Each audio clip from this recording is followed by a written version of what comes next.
잠시 후 행복한 아침에서는 국민의 공분을 산 사건, 사고를 들여다보는 분노 유발자들 준비되어 있고요. 네, 그리고 똘똘한 자산 관리 방법, 뭐니 이어집니다. 저희는 잠시 후에 돌아올게요.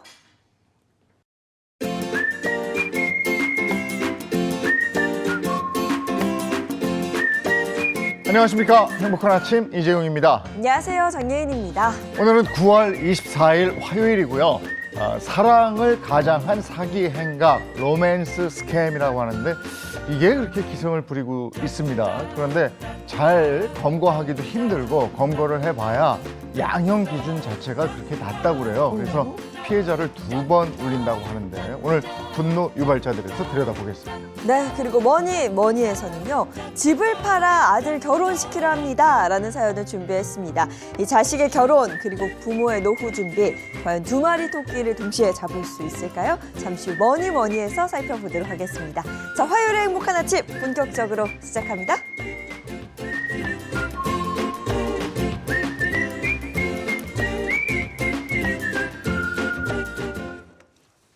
화제 이슈를 발빠르게 전해드리는 모닝 브리핑 이고은 변호사와 함께합니다. 어서 오세요. 안녕하세요. 첫 번째 이슈부터 전해주시죠. 네, 경남 거제시의 한 옥탑방에서요, 여성의 시신이 발견돼서 큰 충격을 주고 있습니다. 무려 16년 전에 실종됐던 여성의 시신인데요. 집주인이 누수 공사를 진행하면서 그 집에서 여행 가방을 발견했는데 여기에 여성의 시신이 숨어 있었다고 합니다. 16년 전 실종된 여성의 시신이 발견됐습니다. 정말 충격적입니다. 그렇습니다. 여성의 시신이 발견됐다라는 신고는요, 지난 8월 30일에 최초 신고가 접수가 됐습니다. 작업자가 누수 공사를 하려고 바닥을 딱 깨뜨렸더니 시멘트 바닥에서 시신이 담긴 여행용 가방이 나온 건데요. 여성의 시신은 가로 43cm, 세로 70cm, 높이 27cm의 여행용 가방에 담겨 있었고요. 가방 주위는 벽돌과 시멘트로 마감이 되어 있었다고 합니다. 누군가 의도적으로 살해를 하고 시체를 은닉한 것으로 보이는데 신원은 밝혀졌습니까? 네, 밝혀졌습니다. 다행히도 이 시신이 외부 공기와 접촉이 좀 차단된 상태여서 완전히 부패하지 않았고요. 여성의 지문은 확인이 가능했습니다. 그래서 지문을 좀 확인을 해보니까 16년 전에 실종된 여성의 시신이라는 것이 확인이 됐습니다. 이 부검 결과 피해 여성은 얼굴과 머리 부분을 둔기로 맞아 사망한 것으로 밝혀졌는데요. 경찰은 이 여성이 실종되기 직전에 함께 살았던 58살의 남성을 용의자로 특정하고 지난 19일 양산에서 검거를 했습니다.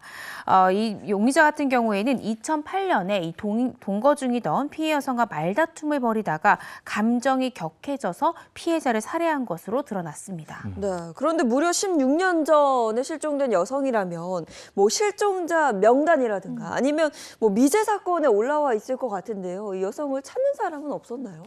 근데 안타깝게도 이 여성이요, 평소에 가족들이랑 잘 연락을 하지 않았다고 합니다. 그래서 숨진 지 3년이 지나서야 실종 신고가 됐다고 하는데요. 당시에 지금 이 가해자로 지목된 이 남성도 용의선상에 올랐지만 당시엔 이 피해 여성의 시신이 발견되지 않았기 때문에 그대로 미제 사건으로 남아있는 상태였는데요. 경찰은 현재 이 남성 검거를 했고 공소시효가 7년밖에 되지 않는 이 사체 은닉 혐의는 제외하고 공소시효가 사라진 살인 혐의로 이 남성을 구속했습니다. 아이고 정말 끔찍한 사건인데 그래도 16년이 지난 지금이라도 네. 이게 밝혀져서 다행이다는 생각이 듭니다. 다음 이슈 전해주시죠. 네, 서울시에 이 외국인 가사관리사 시범 사업에 참여하고 있던 필리핀 가사관리사 2명이요. 이 추석 연휴에 숙소를 나간 뒤에 연락두절 상태인 것으로 나타났습니다. 이 근무 시작된 지 불과 아직 채 한 달이 되지 않은 상황인데요. 고용노동부는 두 가사관리사가 이 근로 조건에 만족하지 않아서 스스로 불법 체류를 결정했을 가능성이 높다, 이렇게 판단하고 있습니다. 네, 필리핀 현지 지원자가 580명이 달할 정도로 주목을 받았던 그런 사업이었는데요.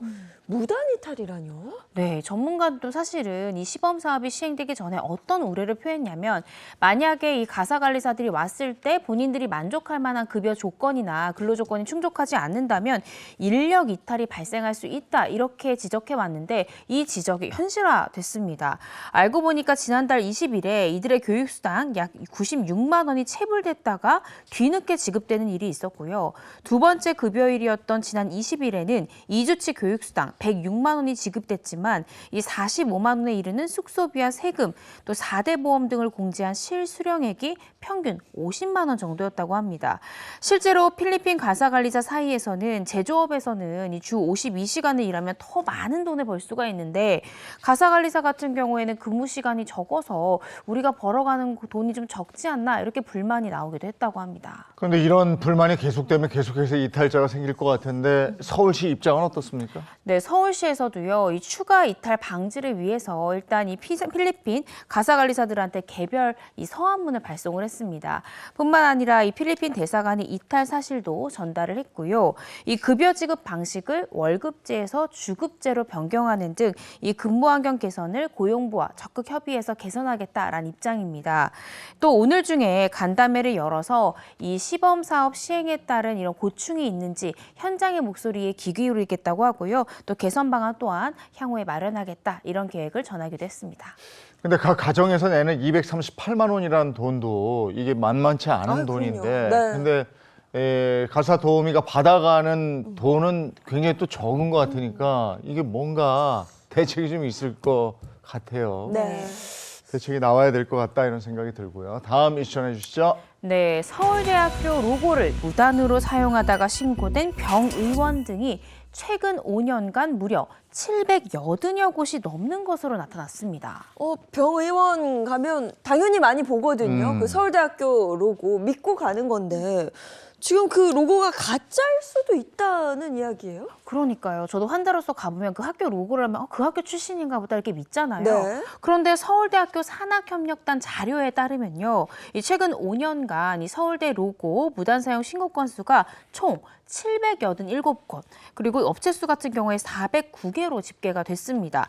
지난 2020년 총 22건에 불과했던 무단 사용이 2023년에는 233건으로 3년간 10배 이상 급증한 상황인데요.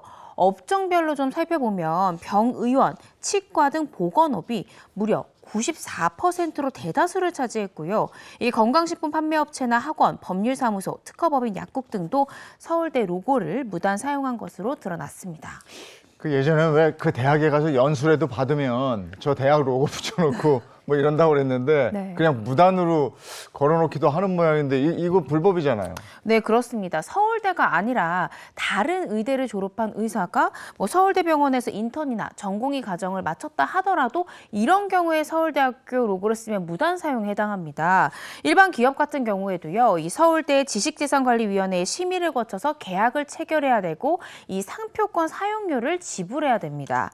특허청은 2022년에 대학교 명칭 그리고 로고 사용 시 주의를 좀 해달라라고 보도자료까지 배포했지만 급증하는 무단 사용에 대해서 적극적인 단속이나 또 예방 대책에 대해서는 내놓지 않고 있었는데요.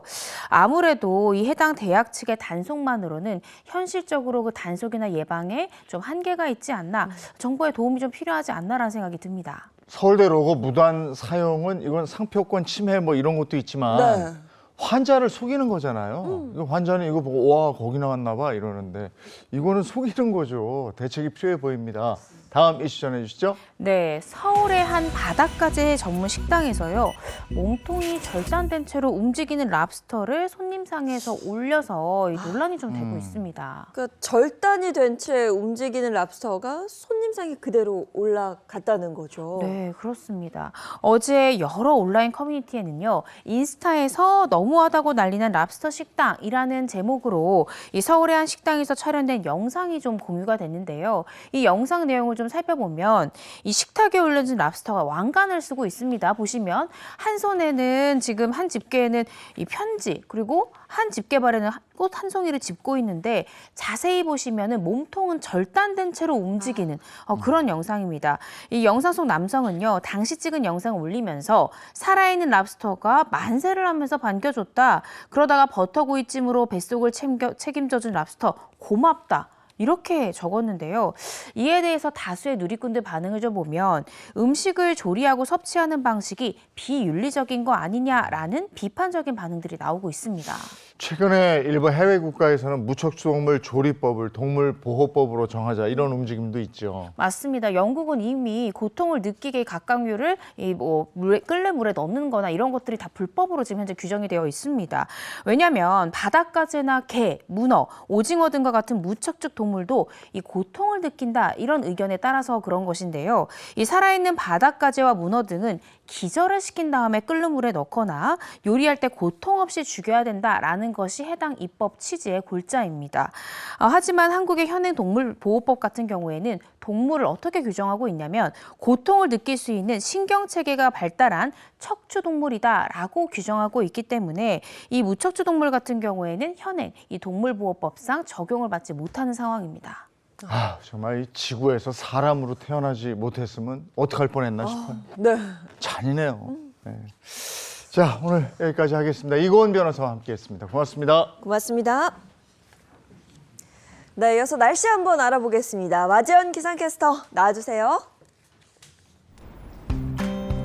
네, 상암동에 나와 있습니다. 이제 아침 저녁으로는 바람결이 선선합니다. 현재 서울의 아침 기온 15.7도로 어제보다도 서늘한데요. 출근길 옷차림에 신경을 써야겠습니다. 어제에 이어 오늘도 쾌청한 하늘이 펼쳐집니다. 하늘에 구름만 지나면서 대기질도 깨끗하겠고요. 영남 지역에만 비가 조금 오겠습니다.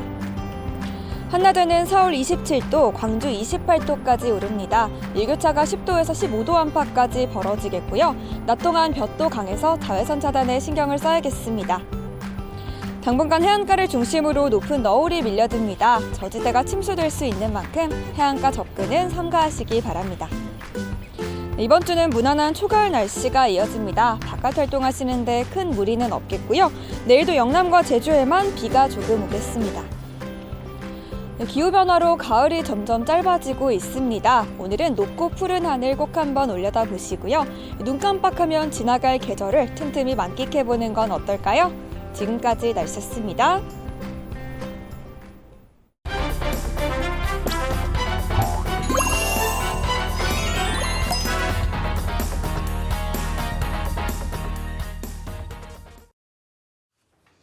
범죄자들이 제대로 된 죄값을 치를 때까지 우리의 정당한 분노를 하나로 모아보겠습니다. 분노 유발자들 이고은 변호사 그리고 신인선 씨 함께합니다. 반갑습니다. 네, 안녕하세요.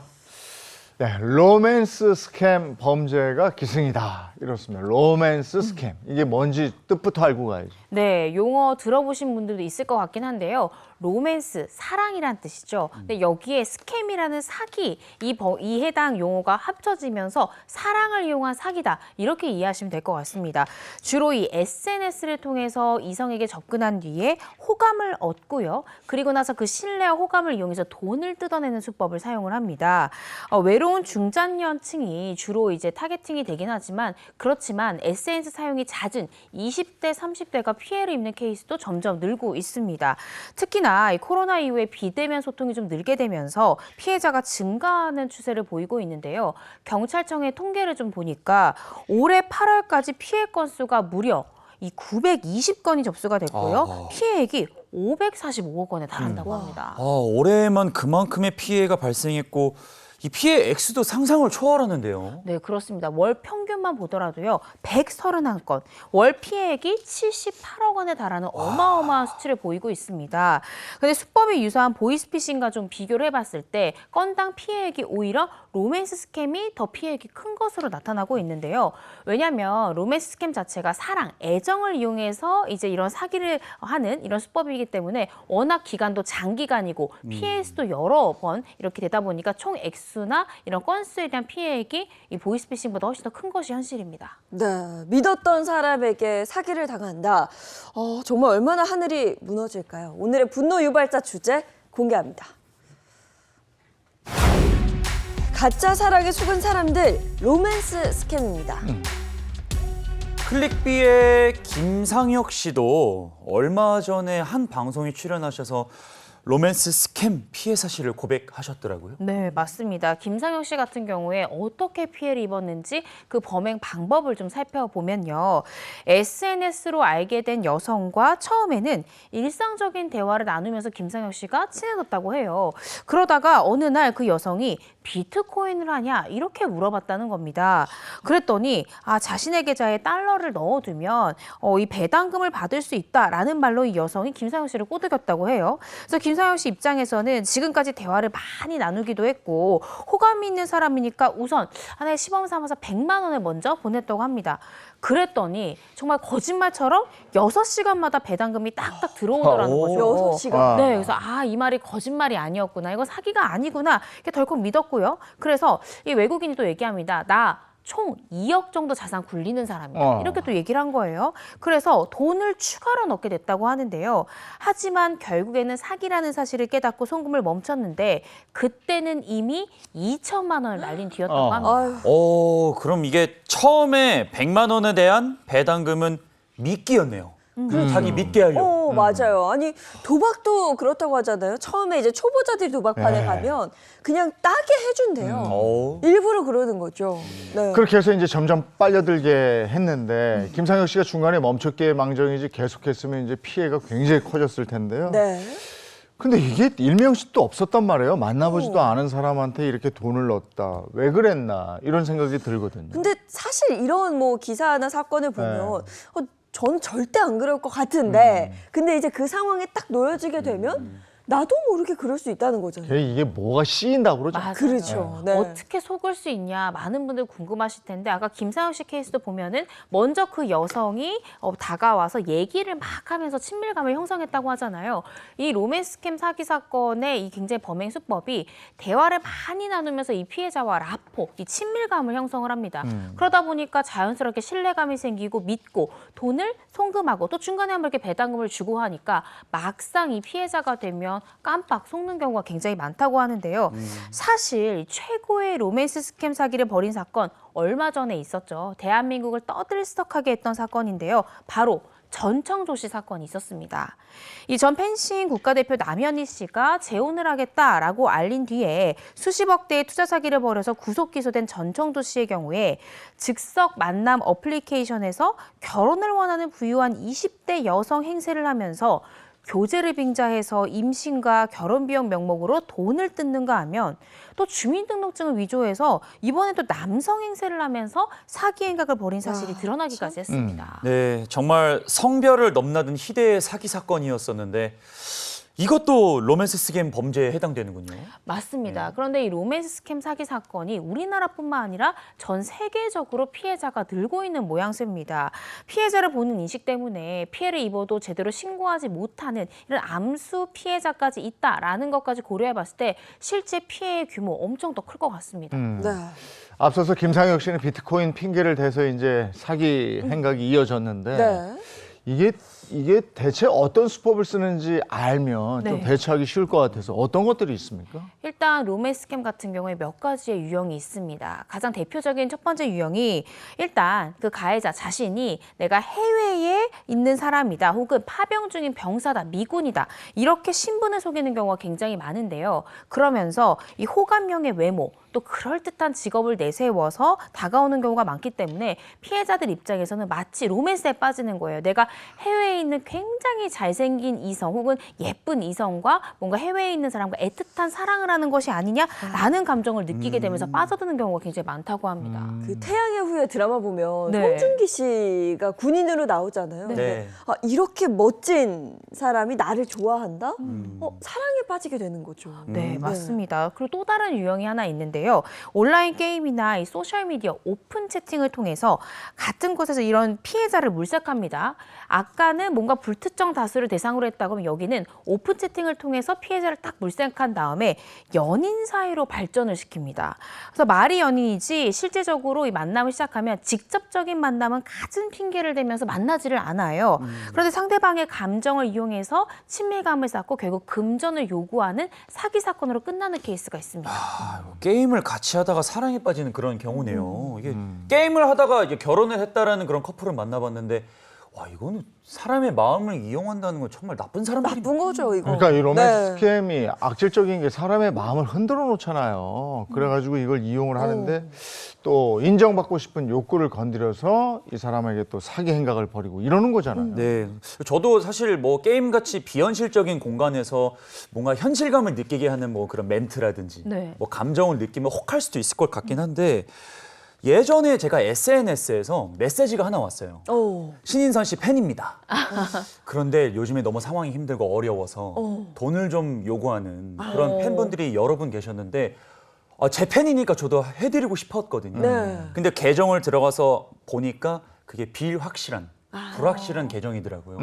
그런 SNS에서도 감정을 호소하는 그런 이상한 문자들도 많이 왔었습니다. 네, 맞습니다. 이렇게 연인 사이로 특히 발전 수법 같은 경우에는 얼굴을 직접적으로 보진 않았지만 연인처럼 다정하게 아침이면 말을 걸고 잘 자라고 해주고 하니까 이 상대방과의 친밀감이 쌓이거든요. 그렇기 때문에 피해자들은 피해를 입었다는 사실에 대해서 이성적으로 판단하기가 굉장히 어렵습니다. 실제적으로 언제 인지하게 되냐? 피해액이 엄청 많이 쌓여서야 아플싸 이거 뭔가 좀 이상하다라고 깨닫게 되는 경우가 많아서 피해가 실제로 굉장히 눈덩이처럼 커져서야 사기 사실을 인지하게 된다. 이게 로맨스 스캠 사건의 문제입니다. 이 사기꾼이 만들어낸 환상에 속아 피해를 입은 사람들, 그 사례를 한번 소개해 드리겠습니다.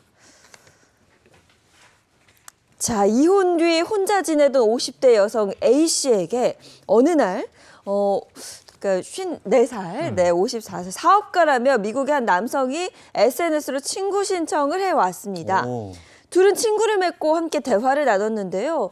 그 대화가 너무 또 잘 통했던 거예요. 그리고 그 후 미국인 남성은 메시지로 달콤한 말들을 계속해서 보내왔는데요. 내 사랑, my love. 오늘도 missing you 보고 싶었어요. 내가 당신 없으면 어떻게 지낼 수 있을까?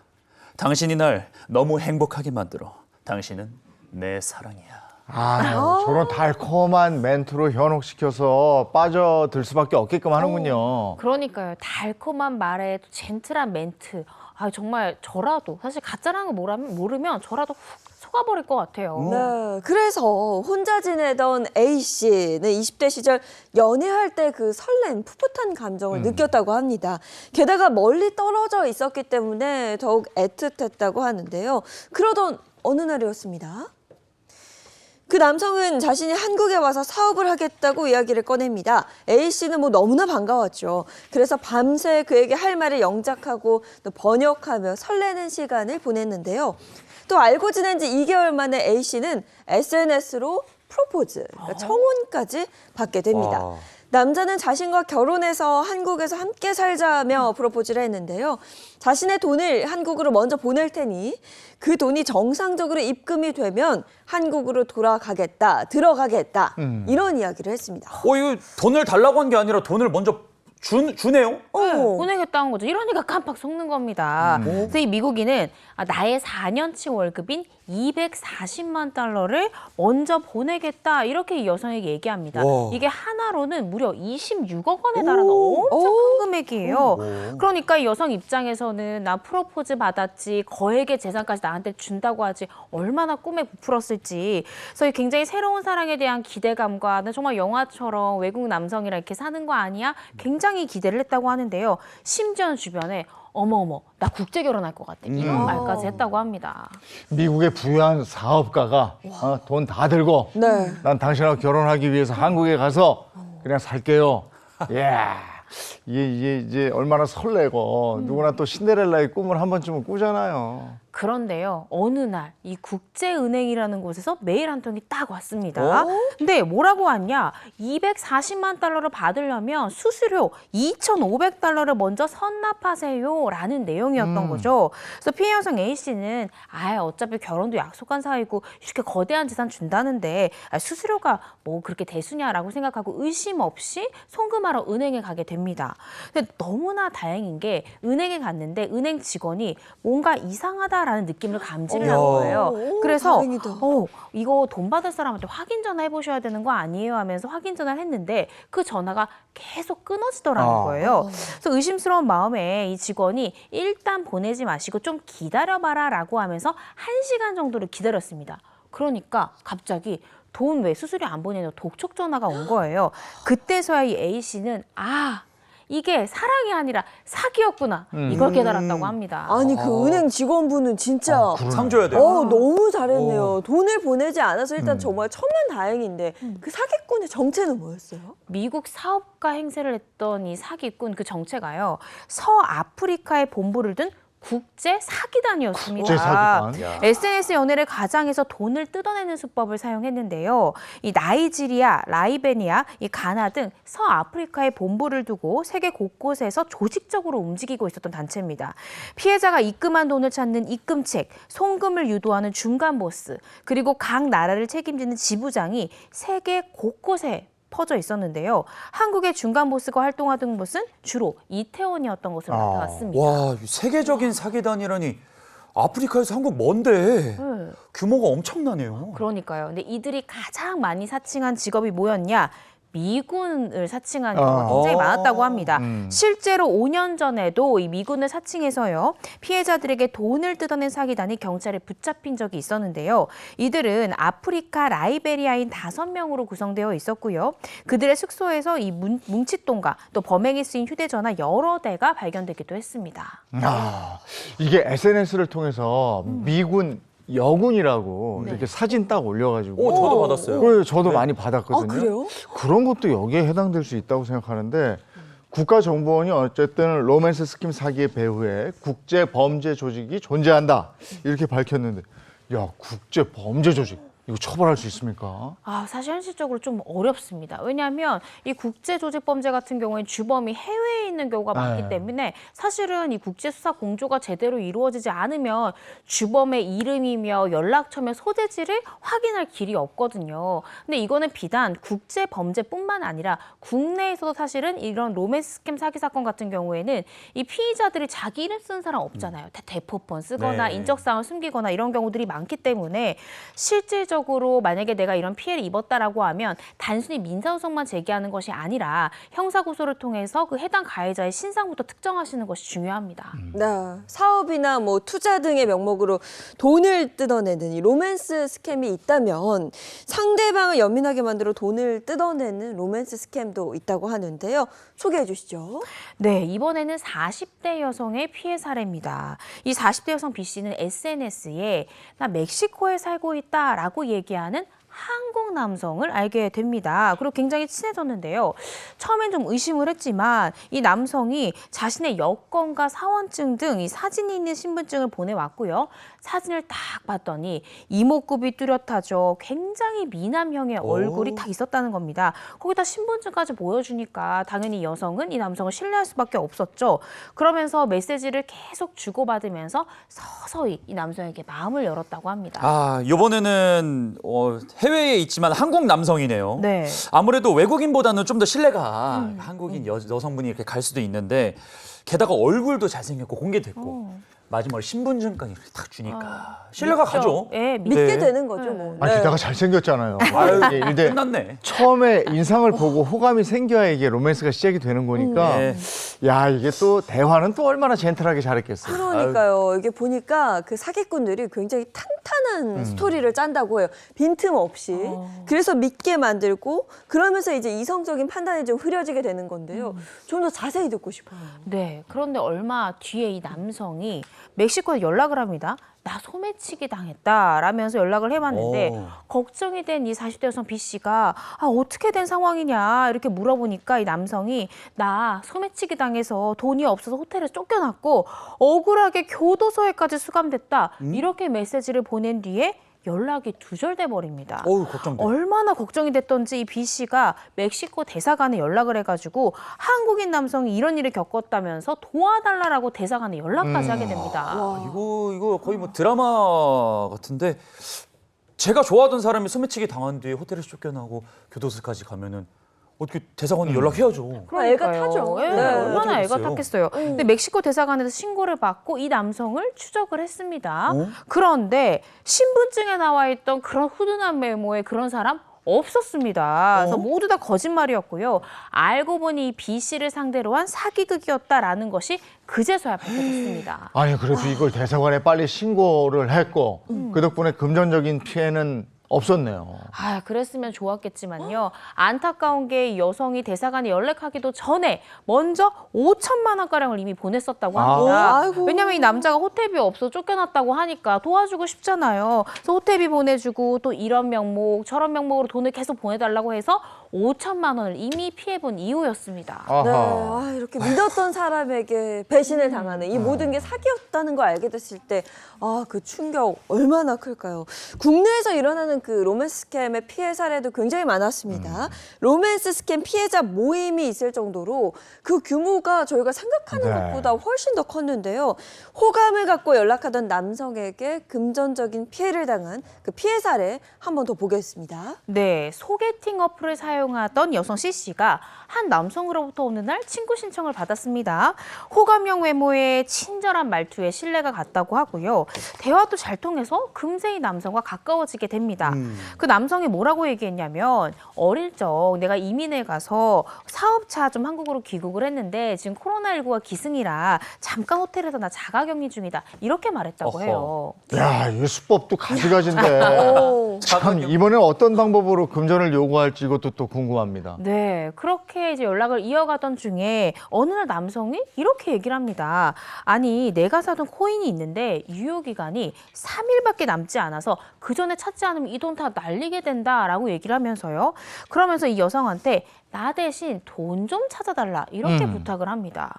이 남성은 한 사이트에 링크를 보내면서 이 사이트의 포인트를 현금으로 대신 바꿔달라 이렇게 부탁을 하는데요. 대신 300만 원 정도는 사례비로 이 C씨에게 아유 당신이 챙겨도 된다 이렇게 또 호의를 베푸는 연기를 합니다. 그러면서 나머지만 나한테 보내달라 이렇게 요청을 했습니다. 아, 이거 링크 이거 쎄한데요. 네. 이거. 안 될 것 같은데. 야, 이거 코인을 제가 안 해봐서 그러는데 돈을 이런 식으로 인출한 게 맞나요? 수상한데요? 그 수상하죠. 네. 근데 우선은 이 여성 입장에서는 아니 내 돈 쓰는 게 아닌데 의심하지 않았다고 해요. 그리고 뭐 그 돈 중에 일부는 내가 쓰고 나머지만 보내주면 되니까 이게 뭐 사귈까라고 생각을 했는데 그래서 사이트를 딱 가입을 하고 이 남성이 말한 대로 환전 신청을 딱 누르니까 메시지 하나가 떴다고 합니다.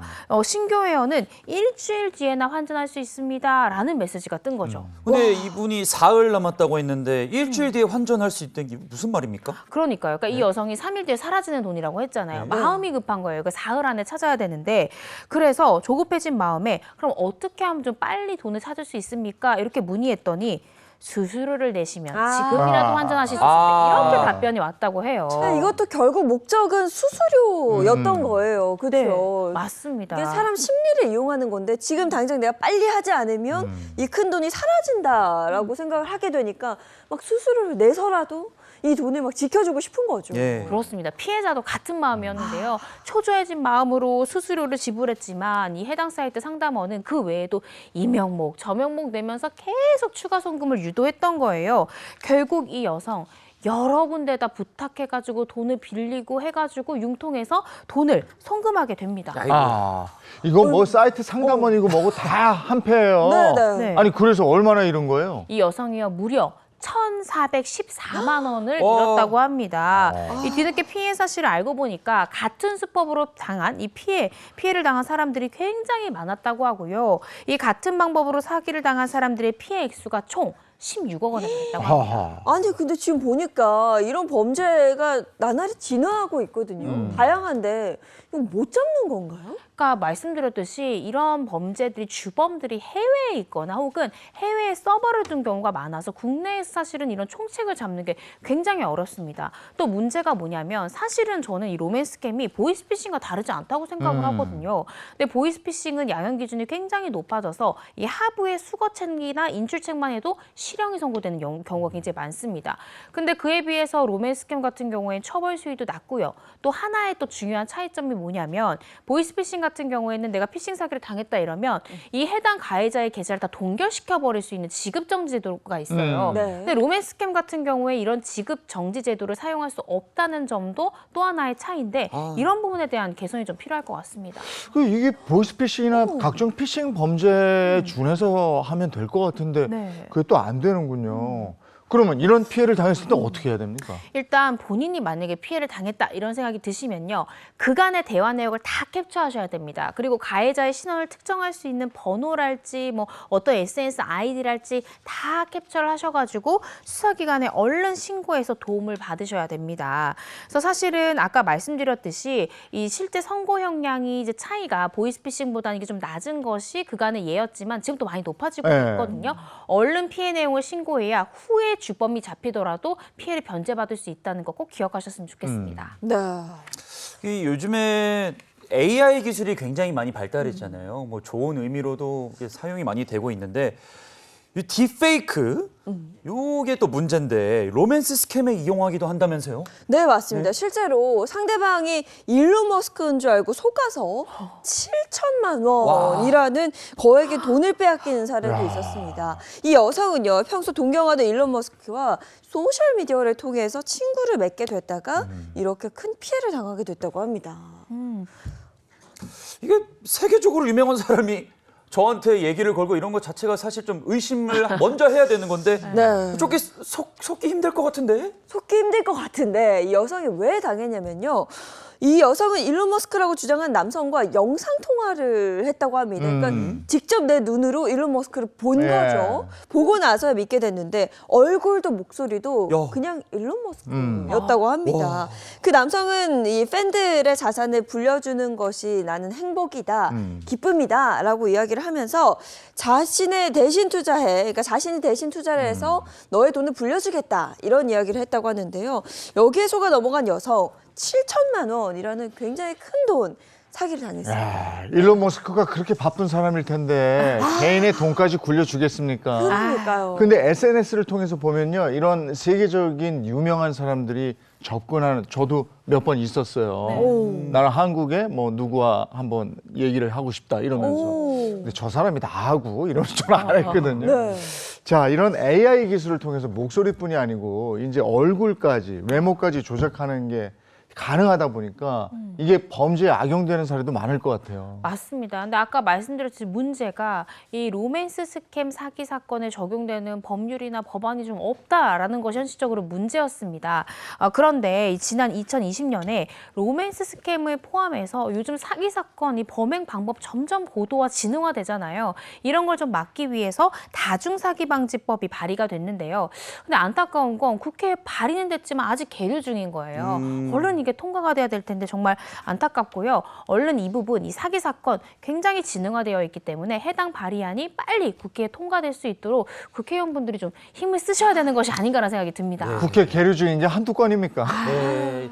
이게 또 그 알면서도 왜 그런 거 당하고 있냐라는 그런 시선 때문에 네. 제대로 신고하지 못하는 분들이 많거든요. 그래서 그럼에도 불구하고 무조건 신고를 해야 되는 거잖아요. 맞습니다. 검거 자체가 쉽지 않은 것은 현실입니다. 그렇지만 내가 신고를 하고 또 다른 사람들이 계속 신고를 해줘야 가해자에 대한 신상 특정이 좀 용이해지고요. 검거될 수 있는 확률이 올라간다는 거 잊지 않으셔야 되고요. 제가 아까 잠깐 말씀드리긴 했지만 예전에는 사실 로맨스 스캠 사건 집행유예 선고되는 경우가 굉장히 많았거든요. 근데 최근에는 어플리케이션을 통해서 피해 여성 2명에게 1억 원을 조금 넘는 금액을 로맨스 스캠 방법으로 사기를 친 사람이 이제 검거가 됐는데 이 남성에 대해서 징역 6년의 실형이 선고되기도 했습니다. 그래서 처벌 수위도 계속 높아지고 있으니까 앞으로 이런 사기 사건 조금 줄고 있습니다. 이런 소식을 좀 전할 날이 왔으면 좋겠습니다. 근데 이게 지금 얘기 들어보니까 나는 사기 기술에 그냥 걷는 법이네.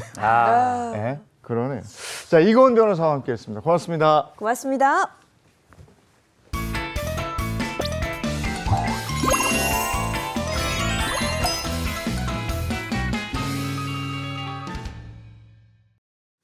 행복한 아침 함께하고 계신 지금 시각이 8시 9분을 향해 가고 있습니다.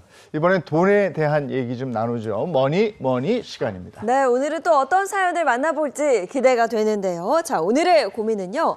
집 팔아 아들 결혼시키려 합니다. 아이고. 라는 고민입니다. 아이고, 소 팔아 공부시키고 집 팔아 아들 결혼까지 결혼시키고. 시켜야 되는 이게 짠한 얘기가 또 나올 것 같은데 김현우 소장님과 함께합니다. 어서 오세요. 네, 안녕하세요. 안녕하세요. 네, 안녕하세요. 가만히 있는 아들 가슴 뜨끔 하는 그런 사연입니다. 결혼할 때 부모님이 좀 도와주시기는 하는데 글쎄요 이게 집까지 파는 거 네. 조금 살짝 이상한데 아들 마음이 좀 불편할 것 같고 네. 괜히 불효자가 된 것 같고 아, 그건 그건 아니지 그렇습니다만. 근데 요즘 20대들은 뭐 취업도 늦고요. 그리고 뭐 결혼도 늦게 합니다.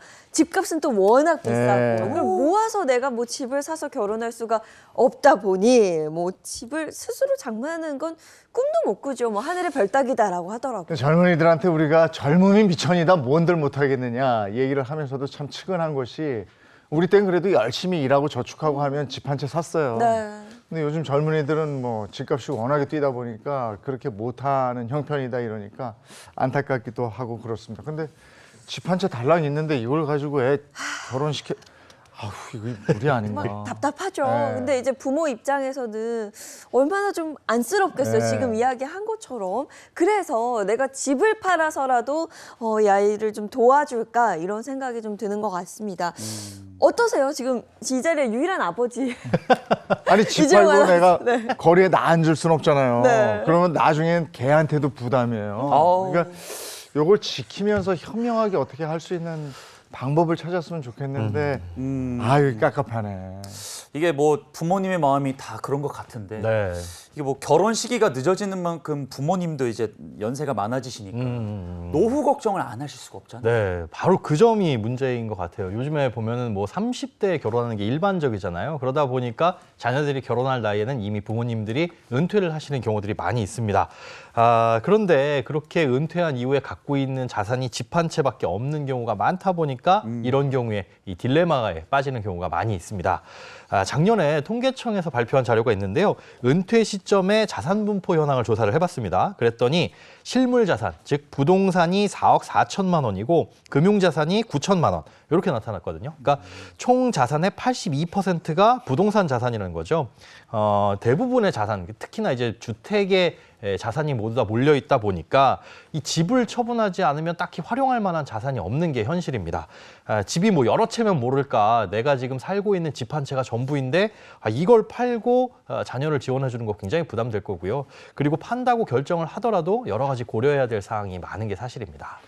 은퇴하고도 30년 이상을 더 살아요. 이게 100세 시대야. 한 60세 정도에 은퇴한다고 쳐도 30년 더 사면 90인데 네. 100세 시대면 사실 한 40년 더 사는 건데 와. 이 뭐 예전처럼 자식한테 손 벌리기도 참 애매한 상황인 거고요. 이러니까 내 그 노후 생활은 내가 감당해야 된다 이런 건데 자 이거 사연을 좀 더 들어봐야 되겠습니다. 네, 사연 좀 살펴봐야죠. 고민을 보내주신 아버지와 결혼 계획이 있는 아들, 이 두 부자에게는 어떤 사연이 있는지 조금 더 자세한 내용 꽁트로 살펴보겠습니다. 아하이. 은퇴 후에 경비를 하고 있는 60대 남성입니다. 늦은 나이에 낳은 외아들이 오래 사귄 여자친구와 결혼을 생각하고 있다는데 요즘 영 표정이 어두워 보이는 게 뭔가 고민이 있어 보입니다. 안 그래도 부모라고 도와준 것도 없어서 미안하던 차에 슬쩍 물어봤죠. 아들, 여자친구한테 청혼했냐? 어? 뭐라디? 아버지 나 결혼 못해요. 아니 저 갑자기 그게 무슨 소리야? 나까지 게 무슨 결혼이에요? 그냥 그런 줄 아세요? 아 이게 무슨 말이냐? 뭐 여자친구가 결혼 안 하겠대? 아니요. 제가 말할 염치가 없어요. 쥐뿔도 없는데 뭐. 아니 뭘 쥐뿔이 없어? 네가 뭐가 어때서 그래? 아버지 눈에만 그렇지. 제가 지금 상황이 좀 어떻거든요. 직장 그저 그렇지. 돈도 없지. 백도 없지. 아니 야 결혼을 돈으로 하는 게냐? 둘이 좋아하는 마음만 있으면 그게 하게 되는 거지. 아버지 요즘 마음만으로 결혼하는 시대는 지났습니다. 아니 네가 몰라서 그러는데 전 다 그래. 내가 네 엄마하고 단칸방에서 내가 단칸방 아버지 요즘 단칸방도 비싸요. 예? 옛날 얘기 좀 하지 마세요. 아버지 혹시 나 결혼하라고 뭐 좀 모아둔 거 있으세요? 그래 그저 걱정하지 마. 아빠가 한 3, 4천 보태줄 수 있어. 3, 4천? 그걸로 뭘 해요? 내 친구들은 다 아파트 사서 결혼했다고요, 아버지. 척하면 척, 집에서 척, 부모님께 척, 척하면 척. 전 이게 뭐예요? 전세는 고사하고 변변한 월세집도 못 얻게 생겨가지고. 아휴 그래 그렇구나. 아휴. 이러려고 그런 건 아닌데 죄송해요, 아버지. 제가 그냥 답답해서. 아니다. 아유, 야 아빠가 미안하지. 매일 우울해하는 아들을 보니 차라리 저희 부부가 작은 집으로 옮기더라도 집을 팔고 결혼 비용을 보태줄까 하는데 괜찮겠습니까? 평생 일해 모은 전 재산이라 집 팔고 남은 차액으로 여생을 보내기에 무리가 없을지 이것도 궁금합니다. 제가 아들 역할을 했는데 굉장히 염치가 없네요. 부모님이 여유가 있어서 도와주시면 가장 좋은 방법이긴 한데 네. 맡겨둔 것도 아니고 그러니까요. 너무 뭐야. 바라는 것도 좋지는 않고. 아, 인선 씨 잘못했네요. 이거 보니까 뭐 할 말 다 하고 나서 뭐 아버지 죄송해요. 제가 답답해서 그만. 아버지 마음은 어떡하라고요. 근데 또 한편으로는 또 이해가 좀 가는 게요. 결혼 5년 이내 기혼자들을 대상으로 한 설문조사에 따르면 결혼 비용은 평균 3억 474만 원 와. 들었다고 합니다. 결혼 비용이? 네, 또 결혼 평균 연령이요. 남성이 33.5세, 여성은 31.3세로 나타났다고 하거든요. 사실 뭐 그 정도의 나이면 뭐 직장 생활 한 5년에서 길어도 7년에서 8년 정도 했을 딱 그 시기인데 결혼 전까지 직장 생활 아무리 했다 하더라도 3억을 모으기는 야, 이거는 진짜 쉽지 않습니다. 네, 맞습니다. 3억, 남자 반, 여자 반 한다고 하더라도 1억 5천을 한 5년 안에 모아야 된다? 1년에 3천씩 모아야 되는데 1년에 3천 벌기도 요즘 어렵잖아요. 근데 보니까 결혼 비용 중에서 이 집값이 차지하는 비중이 평균 2억 4천만 원 정도라고 하는데 이 정도면 서울에서는 한 빌라 전세 정도 될 겁니다. 현재 서울 아파트 값이 평균 10억 원을 넘은 상태인데 서울에서 뭐 다들 번듯한 신혼집, 내 집 마련해가지고 출발을 하기를 원하잖아요. 하지만 이 서울에서 집 한 채 마련해서 신혼생활 한다는 것 자체가 이 눈높이가 너무 높은 거죠. 뭐 전세나 월세, 뭐 빌라에서 시작한다면 모를까 반드시 또 몇 억이라는 돈이 꼭 집을 마련하는 데 있어야만 되는 건 아닙니다. 현실적으로 소위 결혼 정년기라고 하는 나이에 우리가 1억 원 이상의 돈을 모으기가 쉽지가 않은데 그렇다면 이제 눈높이를 낮춰가지고 월세나 전세를 선택하는 게 맞지 이 꽁트처럼 부모님 지원을 바라고 이 등골 브레이커로 이렇게 사는 거는 바람직하지 않다고 생각을 합니다. 아하. 그래서 저희가 이제 고민을 받았으니까 해결책을 좀 드리긴 드려야 될 텐데 어떤 방법이 있을까요? 여러 가지 사정들을 고려를 해서 크게 4가지 정도의 방법을 생각해 보실 수 있을 것 같습니다. 일단 첫 번째는 아버님이 말씀하신 대로 집을 팔아서 도와주고 아버님은 이제 작은 집으로 이사를 가거나 시골로 내려가는 방법이 있고요. 두 번째는 집을 팔아서 도와주되 다달이 이 아들에게 이자를 받는 겁니다. 이거는 뭐 주기는 주는 건데 빌려주시는 거네요. 네, 그렇습니다. 은행보다는 대신에 이제 저렴한 금리를 적용을 하게 되면 이제 서로 윈윈할 수 있을 것 같은데요. 또 다른 방법으로는 이 집을 팔지 않는 쪽을 생각해 보자면 집을 담보로 대출을 받아서 도와줄 수도 있을 것 같습니다. 아니 근데 은퇴 후에 돈 나올 때도 없는데 대출을 받으면 이자 감당이 될까 싶은데 집을 팔지 않고 뭐 이런 어떻게 좋은 방법으로 해결할 수 있는 방법 없습니까? 사실 뭐 집 팔지 않고는 이제 대출 받아서 해결하는 방법밖에 없는데 말씀하신 것처럼 3억 원을 우리가 주택담보대출을 받는다 한다면 뭐 요즘 금리로 30년 상환을 기준했을 때 한 달에 130만 원 정도를 내야 되거든요. 받는 순간 다음 달부터 이분들은 이제 적자가 시작되는 거죠. 이게 사실은 가장 최악의 선택이고요.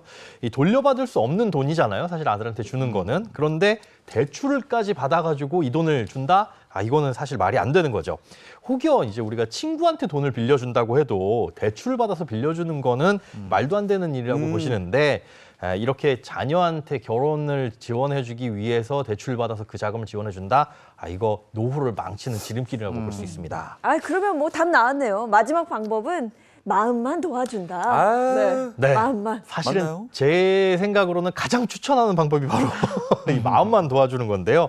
아들이 혼자서 생계를 유지할 수 없는 것도 아니고 정상적인 소득 활동을 하는데 이 부모가 도와줘야만 결혼을 할 수 있다? 이거 저는 비정상이라고 생각합니다. 맞습니다. 마음만 도와주시고 아버지 노후 준비하세요. 네, 마음만 도와주시고 그렇게 아니 하시면 좋을 것 같습니다. 실질적으로는 그러다가 아들이 진짜로 장가를 못 가버리고 아버지 원망하고 이러면 어떡해요? 지금 일단 뭐 여러 가지 해결책을 좀 주셨는데요. 아버지가 그럼 얼마나 지금 여유가 있으신지 또 아들의 상황은 어떤지 좀 살펴봐야 좀 더 자세한 답을 드릴 수 있을 것 같습니다. 현재 상황이 어떤지 먼저 좀 자세히 짚어볼게요. 자, 아버지는 현재 9억 원 아파트를 자가로 소유하고 있는 상태고요. 금융자산으로 예금 1,200만 원이 있다고 합니다. 은퇴 후 경비원 일을 하면서 소득 월 220만 원에 국민연금 아내와 함께 월 120만 원 받고 계시죠.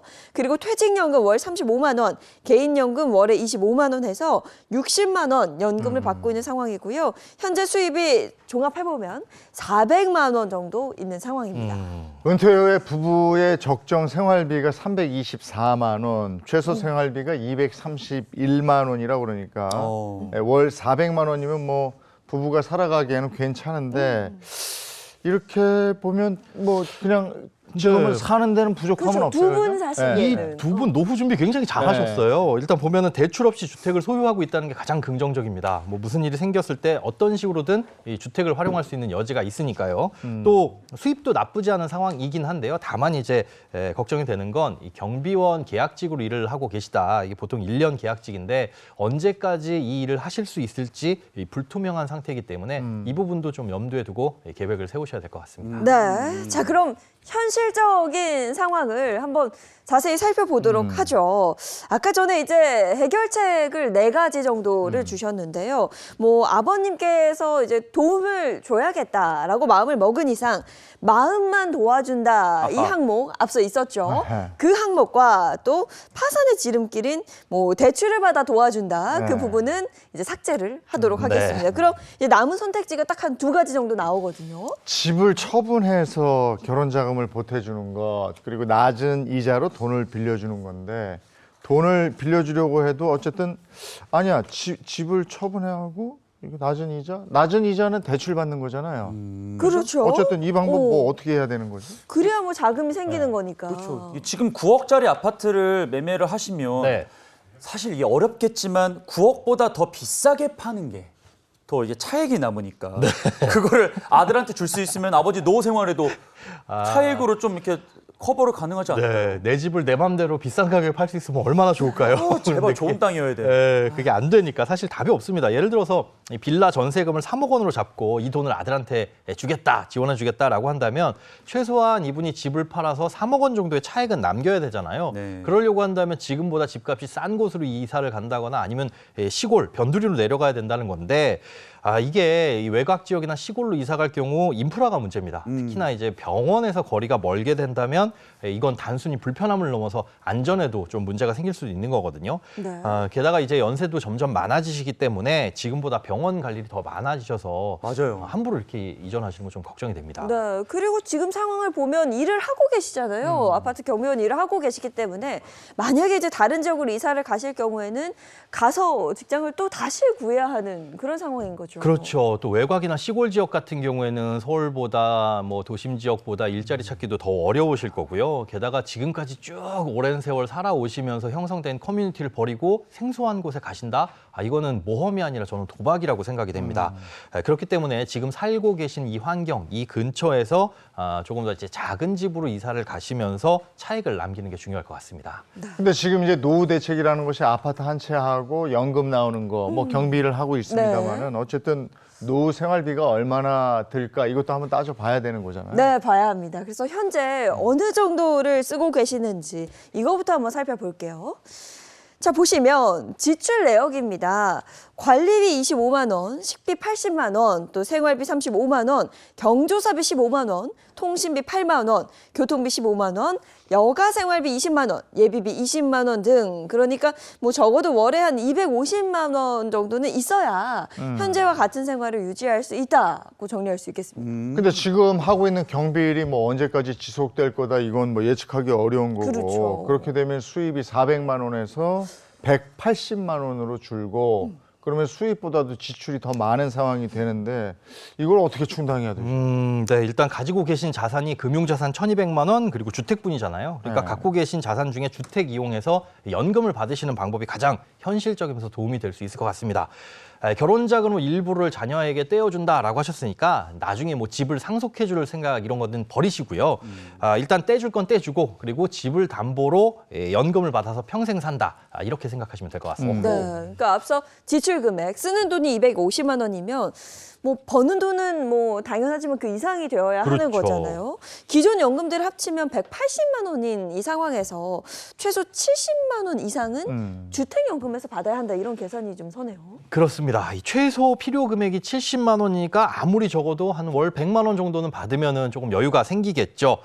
주택연금 지급표를 한번 보시면요. 월 100만 원 넘는 이 시점이 60세 기준으로 한 6억 원짜리 주택 그리고 65세에 신청한다. 요 기준으로는 한 5억 원 이상 주택을 신청하면은 연금이 가능합니다. 그러니까 지금 9억 원 주택에서 갈아타신다면 적어도 5억 원 이상 한 6억 원 정도 되는 주택을 매매를 하셔야지 한 달에 100만 원 이상 주택연금을 평생 받으실 수 있다는 거죠. 네. 그럼 아까 이제 그 빌라 전세금을 3억이라고 가정을 하고 네. 9억짜리 집을 팔아서 6억짜리 집으로 가고 예. 그러면 이제 3억을 준다. 뭐 이렇게 되는 건가요? 그렇습니다. 근데 이게 계산상으로 딱딱 맞아떨어지기는 어려운 게요. 이 각종 세금이라든가 뭐 이사비, 복비 이런 것들도 다 들어가잖아요. 추가 비용이 꽤 많이 듭니다. 또 가뜩이나 이분들 지금 여유자금 없는 상태인데 최소한 몇백 정도 되는 돈이 깨질 수가 있다는 거죠. 그러니까 이것도 정확히 계산하셔가지고 따로 빼두셔야 되고요.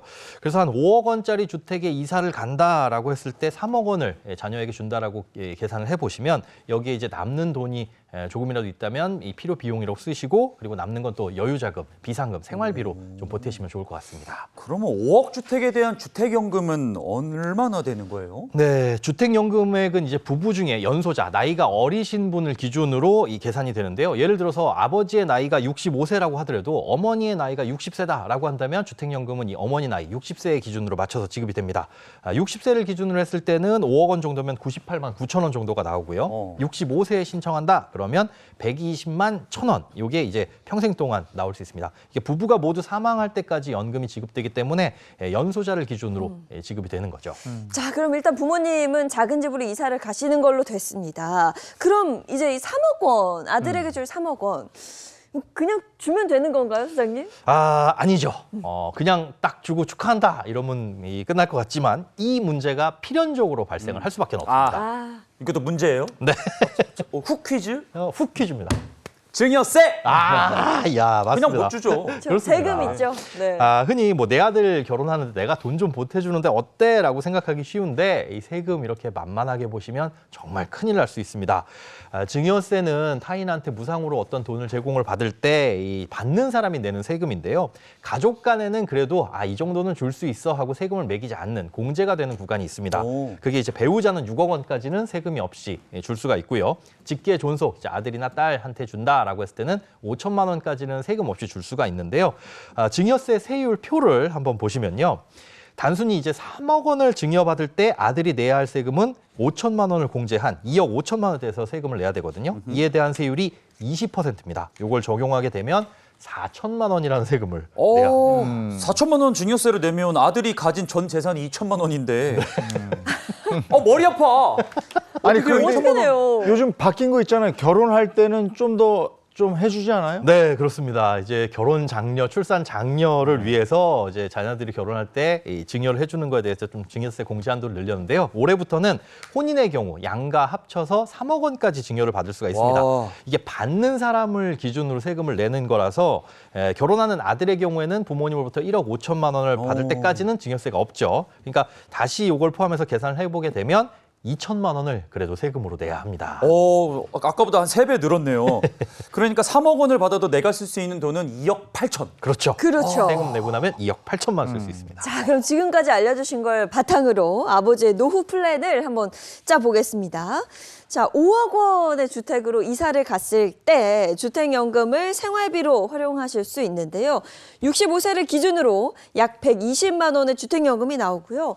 부부의 국민연금 120만 원과 퇴직연금 35만 원, 또 개인연금 25만 원을 합치면 월 300만 원의 수입이 발생합니다. 여기에 이제 경비를 해서 벌어들인 소득 220만 원을 합하면 예상 노후 수입이 월 520만 원입니다. 와우. 적어도 300만 원이잖아요. 네네. 이 정도면 큰 걱정 없이 노후 생활을 하실 수 있을 것 같은데 아들이 돈 벌어서 좀 용돈을 받고 드려야죠. 이런 것까지 좀만 생각해 보면 기대할 수 있을지는 모르겠어요. 예, 제발. 예. 그런데 이분들 괜찮죠. 이 정도의 현금 흐름. 특히나 이제 주택연금은 소득이 아니기 때문에 뭐 건강보험료라든가 세금 이런 부담도 전혀 없습니다. 뭐 집값이 오르든 금리가 오르든 상관없이 최초에 정해진 금액이 평생 지급되니까 안정적인 생활을 하기에 가장 좋죠. 그럼 아까 말씀해주신 두 번째 아들에게 돈을 빌려줄 때 이때는 네. 어떻게 해요? 우리가 이제 자녀한테 돈을 빌려주거나 뭐 배우자한테 돈을 빌려주거나 이럴 때도 법적으로 받아야 될 이자가 있습니다. 이 빌린 금액이 3억 원이라고 했을 때 법에서 정한 이자는 일단 연 4.6%를 받아야 되는데요. 이렇게 계산하면 1년의 이자가 1,380만 원입니다. 그런데 여기서 1,000만 원까지는 증여세를 부과하지 않거든요. 그러니까 가족끼리 돈을 빌려줘도 적정 이자는 받되 1,000만 원 정도는 안 받아도 돼. 이렇게 법에서 정해놓고 있습니다. 그러니까 1,380만 원에서 1,000만 원은 무이자로 빌려준다고 가정하니까 380만 원의 이자만 받으면 되는 거죠. 그러니까 아들이 아버지에게 갚아야 될 이자는 연 380만 원, 월로 따지면 31만 6,667원이 됩니다. 아, 이게 증여를 받으면 아들이 한 번에 증여세를 2천만 원 내면 되는 거고 네, 그렇죠. 만약에 빌리면 연에 380만 원씩 이자를 내야 되는 상황. 네. 아들 입장에서는 그냥 증여해 주세요. 그럴 수 있죠. 아이고. 그리고 또 이제 부모 입장, 제가 부모가 된 적이 없는데 생각해보면 아이 뭐 자식들한테 돈을 빌려줘 이렇게 할 수도 있는 거 아닌가요? 아닌가요? 뭐 자식들 희망사항인데. 근데 아까 이제 돈 빌리는 거, 네. 그 이제 특수관계인 돈 빌릴 어. 때 아까 1,000만 원 이렇게 감해준다고 그랬잖아요. 그러니까 그거를 돈으로 따지면 한 2억 정도. 2억 그죠? 정도 남죠. 2억 정도는 무이자로 빌려줄 수 있다. 있습니다. 그러나 네. 차용증은 반드시 써야 된다. 반드시 써야 됩니다. 이게 나중에 또 문제될 수 있으니까 차용증 반드시 써야 되는데 네. 이분들 가정 같은 경우는 사실 이자는 둘째치고 이렇게 돈을 자녀에게 빌려주게 되면 뭐 원금을 갚아야 되는데 지금 상태로는 아들이 이 원금을 언제 갚을지 확실하지가 않습니다. 그래서 그냥 주자, 증여를 했다 이렇게 생각을 하시는 게 마음이 편하실 수 있을 것 같은데 그런데 만약에 이렇게 3억 원을 증여를 해줬는데 굉장히 큰 돈이죠. 네. 그런데 결혼하고 나서 이 녀석이 나 몰라라 한다. 아, 그러면 이제 땅을 치고 후회할 일이 생길 수도 있거든요. 그런 분들이 있어요. 네, 네. 그렇죠. 그래서 법을 잘 이용하시면 이런 위험 부담을 줄일 수도 있습니다. 이왕 돈을 주셨으니까 이거는 꼭 쓰시라고 말씀을 드리고 싶습니다. 이거요? 예, 이것? 이것 또 들어오시는 거예요? 훅 들어오시네요. 훅 들어오는. 근데 아까 뭐 차용증 쓰시라고 했는데 그거는 사실 뭐 아빠랑 아들은 좀 아닌 것 같고. 네, 일단 그냥 준다 그랬으니까요. 네. 뭘까? 뭘까요? 힌트를 좀 자, 주세요. 힌트를 드리겠습니다. 화면을 한번 보시죠. 뭐가 있어요? 초성이네. 초성이네. 초성으로 했어. 네. 저거 앞 글자. 아, 이게 앞에는 알겠다. 나 저거 알겠어요. 효도. 그렇지, 효도인 효도예요? 거야. 효도. 네. 효도 갑 인선. 인선이는 효도합니다. 뒤에 걸 모르겠네, 근데. 인선이 아닌 근데 인선. 저는 알 것 같아요. 뭘 뭐야? 써야 돼요? 맞춰도 돼요? 네. 써야 효도 돼. 계약서. 오, 그런 게 맞죠? 있어요? 효도 계약서라는 게 있나요? 맞습니다. 효도 계약서 맞습니다. 근데 사실 효도 계약서라는 게 어떤 법적으로 정해져 있는 용어는 아닙니다. 그런데 우리가 부모와 자식 간에 이 증여를 하면서 어떤 계약을 체결한다 이렇게 보시면 될 것 같은데요. 자녀에게 뭐 효도라든가 아니면 적절한 부양 같은 거를 요구하는 계약서를 작성을 하시면서 그 조건, 그 대가로 증여를 해주시는 거죠. 만약에 나중에 이제 증여를 해주긴 했는데 이 계약서대로 되어 있는 이 계약의 의무를 이행하지 않는다고 한다면은 나중에 이 증여 계약을 언제든지 해지할 수 있다는 항목이 있어요. 와. 그러니까 부모와 증여 계약을 체결한 자녀가 부양 의무를 제대로 이행하지 않으면 물려줬던 돈 다시 회수해 오겠다. 쉽게 이렇게 생각을 하실 수가 있을 것 같은데요. 한 사례를 들려드리자면요. A 씨가 있었는데요. A 씨가 아들에게 2층 주택과 대지, 땅을 증여하면서 자, 부모님과 동거하며 부모님을 충실히 부양할 것, 이걸 골자로 하는 내용의 각서를 작성을 했습니다.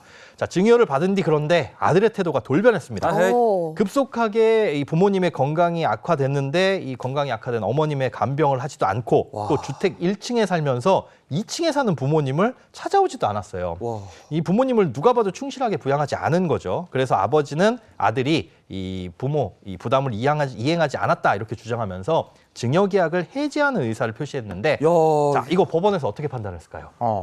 이 상황 자체가 너무 좀 안타깝다. 네.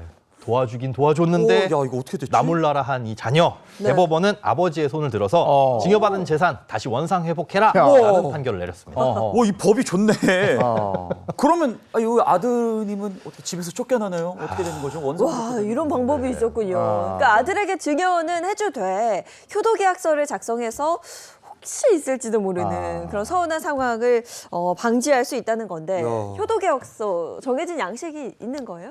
뭐 정해진 양식이 법적으로 되어 있지는 않습니다. 이 효도계약서를 작성하는 취지가 나중에 가서 이제 법적 분쟁 같은 게 생겼을 때 이런 걸 좀 예방하자, 그리고 좀 부담을 명확하게 하자라는 취지거든요. 그러니까 그 내용을 그냥 구체적으로 작성을 하시면 될 것 같습니다. 예를 들어서 지금 이 아들과 이 아버지 같은 경우에는 나중에 아버지가 경비를 그만두실 수 있잖아요. 그래서 잠깐 동안 뭐 생활비가 부족할 수 있는데 그런 상황에 빠지게 되면 아들이 일정 부분 생활비를 준다. 뭐 이런 내용들을 계약서에 넣으시거나, 아니면 이제 나 몰라라 등 돌릴 게 걱정되신다면 뭐 일주일에 한 번씩은 찾아와서 무난 인사를 드린다. 이런 내용들을 세부적으로 적으시면 되는 거죠. 오. 내가 너네 하늘이, 준선이, 인선이 3명 낳았으니까 너도 자녀 3명만 낳아라. 그런 뭐 것도 이런 쓸 수 것도? 있어요. 계약서니까 쓰기 나름인 건데 그런 거. 보통 이제 뭐 하루에 한 번 전화해야 한다. 뭐 방문은 일주일에 한 번 꼭 해라. 뭐 이런 거 적지 않을까 야. 싶어요. 아니 저 아는 선배는요. 네. 아이 둘을 유학을 보내는데 네. 유학을 보내면서 35세부터는 이 애비한테 한 명 너네 둘이 100만 원씩 꼭 붙여라. 올 때까지. 그걸 썼어요. 와, 네. 지금 계약서를. 받고 계세요. 예. 좋다. 지금 200만 원씩 또박또박 나옵니다. 그런 식으로 작성을 하시는 게 네, 가장 좋습니다. 근데 또 너무 구체적으로 적었을 경우에 오히려 그것만 딱 하고 저 의무 다 했어요 네. 할 수도 있거든요.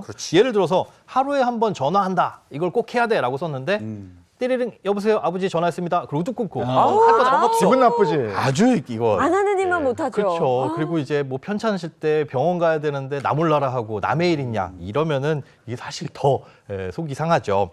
걱정되고 원하시는 핵심 내용을 기재를 세부적으로 하시되 이걸 지키지 않았을 경우에 어떻게 하겠다라는 내용을 적는 게 좋고요. 또 서로 이걸 동의하에 작성을 해야 됩니다. 아무래도 이제 법적인 문제가 생길 수 있으니까 이런 문제가 발생하지 않도록 이 효도계약서를 작성을 하실 땐 전문가의 도움을 받아서 작성을 하시는 걸 추천드립니다. 네, 그럼 지금까지 이야기 나눈 내용을 바탕으로 이 소장님의 맞춤 솔루션 한번 정리를 해드릴게요.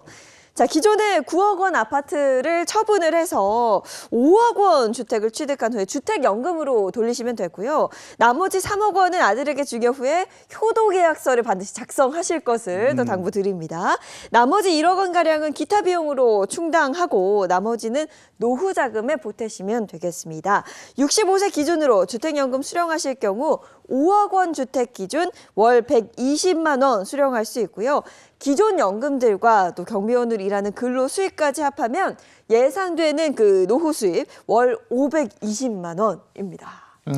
아들한테 3억 원 증여를 받고 2천만 원 증여세를 내면 되는 거고요. 네. 아들은요.